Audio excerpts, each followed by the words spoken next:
Hey, if you're a dog owner here in Morgantown, you already know this place has its own special vibe, right? So today, we're going to break down how you can find the absolute perfect trainer to help your pup handle it all. I mean, think about it. One minute, you could be trying to get through the crowds on High Street during a game weekend, and the next, you're just looking for a chill walk out on the trails. Your dog needs to be cool with both, and that's where the right training really makes a difference. So yeah, think of this as your personal roadmap. We're going to cover the different training styles, what it might cost, and most importantly, the key questions you've got to ask. That way you can feel really good about the choice you make for you and your dog. All right, first things first. Before you even start Googling trainers, let's talk about what actually makes for good training. What's the difference between the new, effective stuff and some of the older methods? It really all comes down to their approach. So the top method out there today, by far, is positive reinforcement. And it's pretty simple, really. It just means you're rewarding the good stuff your dog does. We're talking treats, praise, toys, whatever they love.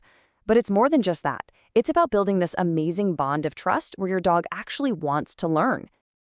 And here's the other side of that coin, and this is a big one. If any trainer even mentions using fear or intimidation or pain, that is a huge red flag. Just walk away. Good training never needs that stuff. Plus, humane methods give you a happier, more confident dog. And let's be honest, that makes for a much more peaceful neighborhood. Okay, so here's something you need to know about West Virginia. There's no official state license for dog trainers. That means these certifications are your best friend. They're proof that a trainer has put in the work, studied up, and is serious about the profession. So keep an eye out for letters like CPDT, KA, or some of these others, especially if you're dealing with more complex behavior stuff. All right, let's move on to the different kinds of training programs you'll find, because training is definitely not a one-size-fits-all deal. What works for one dog might not work for yours. It all depends on your dog's personality, what you're hoping to achieve, and, just your daily life. So the two big ones you'll see are group classes and private lessons. Group classes, they're awesome for socialization, especially for puppies, and for practicing commands when there are other dogs around.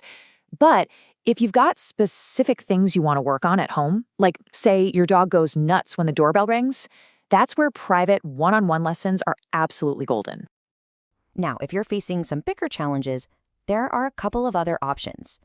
Board and train is where your dog actually goes to live with the trainer for a while for some really intensive work. It can be great for major behavior modification. Then there's day training, which is a cool in-between. The trainer works with your dog during the day, and then you take over in the evenings to keep up the practice. Okay, let's get down to the nitty-gritty, money and rules.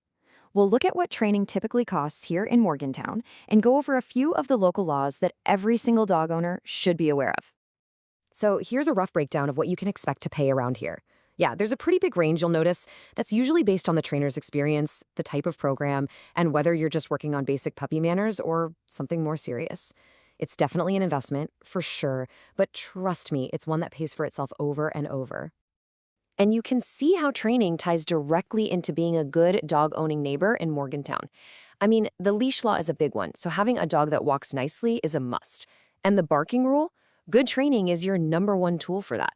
The rabies vaccine, well, that's just non-negotiable for being a responsible owner. Okay, so you've done some digging, you've got a few names, now what? Now comes the interview. We're going to give you the exact questions you should ask so you can walk into that conversation feeling totally prepared and confident.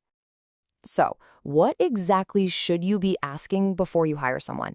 This is how you'll figure out who's the real deal and the right fit for you. Okay, this list is your secret weapon. You absolutely want to ask about their methods. You're listening for positive reinforcement. Ask about their credentials. You want to know they keep learning. Ask how they'll create a plan just for your dog, not some cookie-cutter thing. And don't forget to ask about costs up front or how they work with vets. Oh, and that last one, what should I practice? That's huge. It shows you're both in this together. And remember, a lot of the magic happens with the homework you do between sessions. The cool thing is, you can use all of Morgantown as your classroom. Head to Marilla Park to work on off-leash skills. Go to White Park to practice walking politely around people. The Caperton Trail is perfect for staying focused around bikes and joggers. And the trails at Cooper's Rock, great for teaching calm behavior. Because at the end of the day, this isn't just about stopping your dog from pulling on the leash. It's about freedom. It's about being able to enjoy everything Morgantown has to offer. From a simple walk in the park to hanging out on a brewery patio with your best friend right there with you. We really hope this helps you on your training journey. When you find the right person, you're setting your dog and yourself up for a win. You and your pup will be able to handle anything this town throws at you, from the hustle of downtown to a peaceful walk in your own neighborhood. It just makes life better for everyone.